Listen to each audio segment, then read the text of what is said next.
জেহেনের মধ্যে একটা পয়েন্ট সব সময় রাখবো। এক নাম্বার, আমি মানুষ। বলেন সবাই, বলেন না আমি মানুষ, গরু ছাগল না, আমি মানুষ।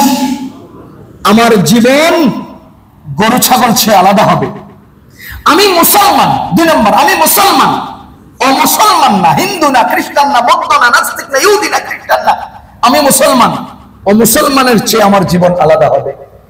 আমার জীবন মানুষ হিসেবে জানোয়ারের চেয়ে আলাদা হবে। আমার জীবন মুসলমান হিসেবে অমুসলমানের চেয়ে আলাদা হবে। তাহলেই তো আমি মানুষ, তাহলেই তো আমি মুসলমান। যদি আমি মানুষ হইলাম অথচ আমার খাওয়ার গরু ছাগল হমান হলো, তো আমি মানুষ কেন হলাম? আমি মুসলমান হলাম অথচ একটা হিন্দু যেভাবে নামাতে খায় আমি এভাবে খাইলাম, একটা হিন্দু কাফের মুসলমান নাপাক খায় আমিও নাপাক খাইলাম, তো আমার তার জীবনের পার্থক্যটা রইলে কোথায়? আমি আলাদা কিভাবে হইলাম? জীবন চলার পথে শুধু এই পয়েন্টটাকে নির্ধারণ করব, আমি আলাদা, আমি আলাদা, আমি আলাদা।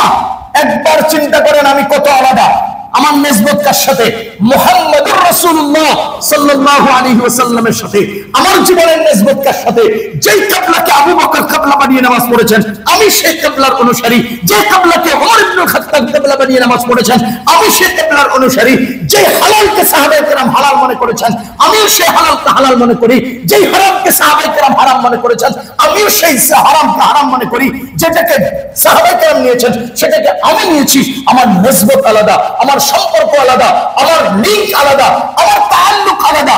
আমি চলতে হবে আলাদা, বলতে হবে আলাদা, খেতে হবে আলাদা, চালচলন আলাদা। আমার যদি আলাদা না হয় তো আমি আর অমানুষের মধ্যে তফাৎটা রইল কোথায়? আমি যদি আলাদা না হয় আমার আর অমুসলমানের মধ্যে তফাৎটা রইল কোথায়?